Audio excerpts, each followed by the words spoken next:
মিটিংয়ের যে আমাদের হলটা, সেই হলটা দীর্ঘদিন যাবৎ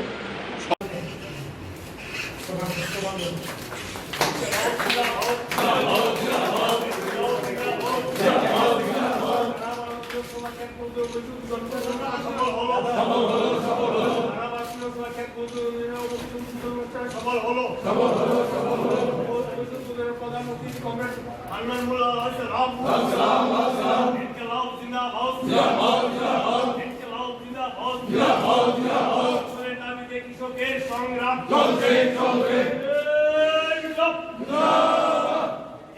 আমাদের যে সংযুক্ত বিচার অন্বেষণ আছে, এটা সেরে তারপর কিন্তু এই আন্দোলনকে আমরা পেয়েছি। তাই আন্দোলনের ত্রিপুরা রাজ্যের নেতৃবৃন্দ এবং আমাদের বাকি সদস্যগণ এবং কংগ্রেস, আজকে আমাদের এটা একটা খুবই আনন্দের বিষয় যে কাজ সুষ্ঠুভাবে করতে গেলে নিয়মিত আমাদের কাজের একটা স্থান চাই এবং অফিস সেই স্থান আমাদের দেয়। সেগুলো অফিস ছাড়া নিয়মিত মিটিং করা, আলোচনা করা, কাজকর্ম চালানো, পত্রিকা বার করা, সমস্ত যে কাজকর্ম এই সমস্ত একটা অফিস ছাড়া সম্ভব না। আগে আমাদের রাজ্য অফিস ছিল ছোট অন্য জায়গায়, তখন থেকেই রাজ্য এরা পরিকল্পনা করেছিল কৃষক এবং ক্ষেতমজুর আমাদের দুটো মূল যে গ্রামীণ সংগঠন, আমরা আমাদের রাজ্য কমিটির অফিস ত্রিপুরা আগরতলা শহরে তৈরি করি এবং সেই পরিকল্পনা নিয়ে চললেন 10 বছরের ওপর ধরে পরিকল্পনা হয়েছে, অর্থ সংগ্রহ হয়েছে এবং কৃষক ক্ষেতমজুরদের অফিস তারা নিজেরাই চাঁদাপত্র দিয়ে এই অফিস তৈরি করতে সাহায্য করেছে। সেই জন্য এটা একটা নিজেদের প্রয়াসে যে একটা দপ্তর শুরু হয়েছে, এটা আমাদের কাছে খুবই আনন্দের ব্যাপার, গর্বের ব্যাপার এবং আশা করি এখানে এই আন্দোলন সংগঠন পরিচালনা করার ক্ষেত্রে এই অফিস আমাদের সাহায্য করবে। কারণ আমরা জানি আজকে ভারতবর্ষে কৃষি সংকটের মধ্যে দিয়েছে, সমস্যা না সংকট, যার জন্য প্রতিদিন 52 জন কৃষক আত্মহত্যা করছে। সমস্যা হলে যখন সমাধান করতে পারে না তখনই মানুষ আত্মহত্যা করে। এখানে আমরা বলছি আজ কৃষি সংকট, এই কৃষি সংকটের শিকার হচ্ছে একদিকে কৃষকরা, আরেকদিকে গ্রামীণ কৃষি মজুররা সবচেয়ে বেশি। এই অংশের মানুষ তারা একদিকে ফসলের দাম পাচ্ছে, একদিকে দেনার জ্বালায় তারা আত্মহত্যা করতে বাধ্য হচ্ছে। মানরেগা যে তৈরি করা হয়েছিল লড়াই করে বিহাতি সরকার, যেখানে বছরে 2,13 কোটি টাকা 1300 কোটি টাকা লাগবে প্রতি বছর, সেখানে তার বরাদ্দ কমিয়ে 66,000 কোটি টাকায় নামবে। তার ফলে গ্রামীণ ক্ষেতমজুরদের মধ্যে ব্যাপক বেকার, তারপরে কাজ করেও তারা অনেকে পয়সা পায়। এই অবস্থার মধ্যে দিয়ে কৃষক এবং ক্ষেতমজুর তার যে দাবি, তার ফসলের ন্যায্য দাম, মিনিমাম সাপোর্ট প্রাইস স্বামীনাথন কমিশনের সুপারিশ অনুযায়ী এবং সরকার দ্বারা সেগুলো সংগ্রহ করা এবং সেগুলো রেশনের মাধ্যমে মানুষের মধ্যে বিতরণ করা। আর দ্বিতীয় হচ্ছে যে ঋণ মকুব করা, অন্তত একবার সমস্ত কৃষক ক্ষেতমজুরের ঋণ একবার অন্তত মকুব করা।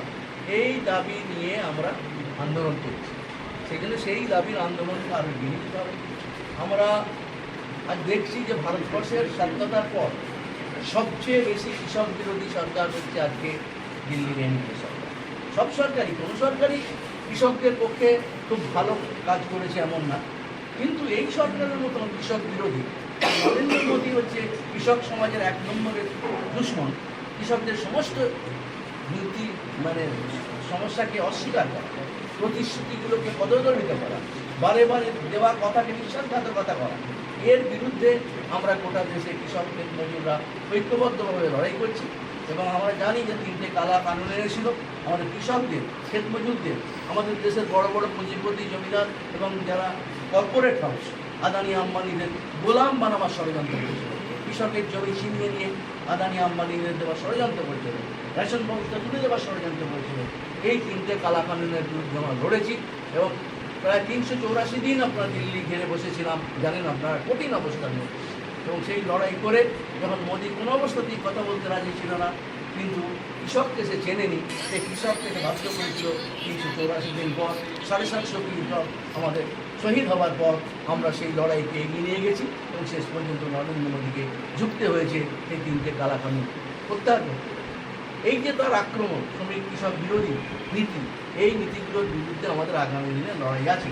একটা দাবি পূরণ হলেও আমার মূল দুটো দাবি সরকার লিখিতভাবে প্রতিশ্রুতি দিয়েছিল যখন আমরা আন্দোলন প্রত্যাহার করি সাময়িকভাবে, তখন যে আমরা আমাদের এমএসপি নিয়ে এবং আমাদের ঋণ মকুব নিয়ে সরকার বিচার করবে, ইলেকট্রিসিটি বিল যা আমাদের সর্বনাশ করে দেবে তাকে নিয়ে বিচার করবে এবং আমাদের কৃষক 750 শহীদ হয়েছে তাদের পরিবারকে কিন্তু আর্থিক সাহায্য করবে এবং আমাদের প্রায় 45,000 আমাদের বিরুদ্ধে মিথ্যে মামলা আন্দোলনের সময় হয়েছে, এই আন্দোলনগুলো প্রত্যাহার করবে।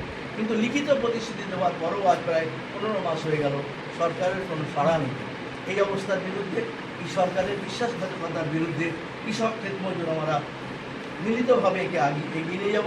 সংযুক্ত কিষাণ মোর্চার মিটিং হয়েছে, আমরা আগামী দিনে নতুন স্তরে এই কৃষক আন্দোলনকে উত্তীর্ণ করার জন্য আমরা পরিকল্পনা নিয়েছি।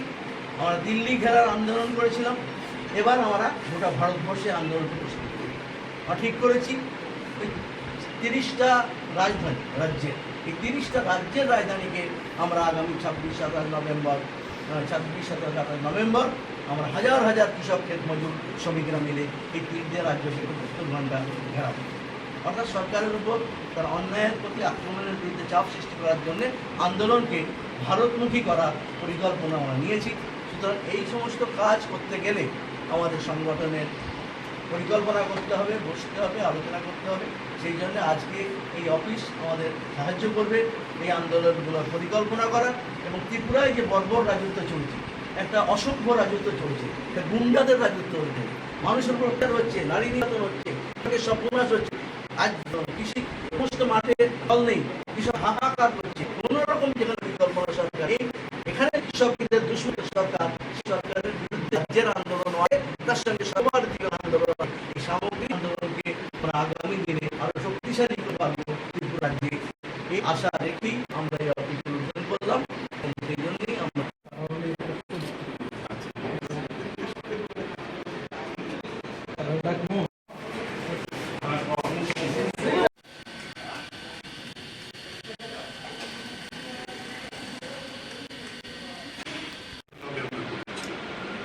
আর মিটিংয়ের যে আমাদের হলটা, সেই হলটা দীর্ঘদিন যাবৎ